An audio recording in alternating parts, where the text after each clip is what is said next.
उत्तराखंड में किसी नई नगर पंचायत के गठन के बाद उसका बजट किन स्रोतों से आता है, आइए जानते हैं। गरुड़ में नई नगर पंचायत के गठन के बाद उसका बजट किस स्रोतों से आएगा, आइए जानते हैं। राज्य सरकार का योगदान। राज्य सरकार नई नगर पंचायत के गठन के बाद इसे प्रारंभिक संचालन और विकास के लिए धनराशि प्रदान करती है। बजट में शामिल राशि राज्य के वित्त आयोग की सिफारिशों और सरकार की नीतियों पर निर्भर करती है। केंद्र सरकार की सहायता स्मार्ट सिटी मिशन, अमृत योजना और स्वच्छ भारत मिशन जैसी योजनाओं के तहत केंद्र सरकार भी नई नगर पंचायतों को फंडिंग देती है। इन योजनाओं के तहत नगर पंचायतों को आधारभूत संरचना, पेयजल और सफाई के लिए सहायता प्रदान की जाती है। स्थानीय कर और शुल्क। नई नगर पंचायत अपने क्षेत्र में प्रॉपर्टी टैक्स, व्यापार लाइसेंस शुल्क, जल आपूर्ति शुल्क और बाजार शुल्क जैसे स्थानीय कर वसूलने का अधिकार रखती है।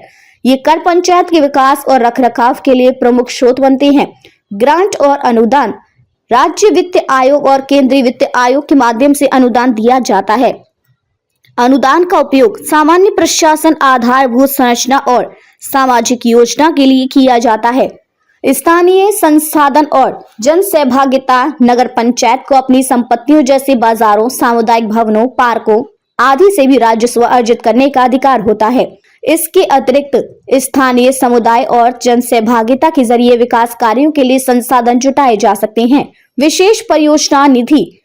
यदि नगर पंचायत किसी विशेष परियोजना के लिए आवेदन करती है तो उससे राज्य या केंद्र सरकार से अतिरिक्त वित्तीय सहायता मिल सकती है। यदि केंद्र, राज्य और नगर निकाय में एक ही पार्टी की सरकार होती है तो फंडिंग और योजनाओं के क्रियान्वयन में तालमेल बेहतर होता है। उदाहरण के लिए सड़क निर्माण, जल निकासी प्रणाली या पर्यावरण योजना के लिए अलग से बजट आवंटित किया जा सकता है। केंद्र और राज्य में एक ही पार्टी की सरकार होने के बाद यह स्वाभाविक है कि नगर निकाय चुनावों में भी उस पार्टी की उपस्थिति मजबूत हो। हालांकि नगर में किसकी सरकार बनेगी यह पूरी तरह से जनता के मत और स्थानीय मुद्दों पर निर्भर करता है। इस प्रकार नई नगर पंचायत का बजट विभिन्न स्रोतों से प्राप्त धनराशि और स्थानीय राजस्व के आधार पर संचालित होता है।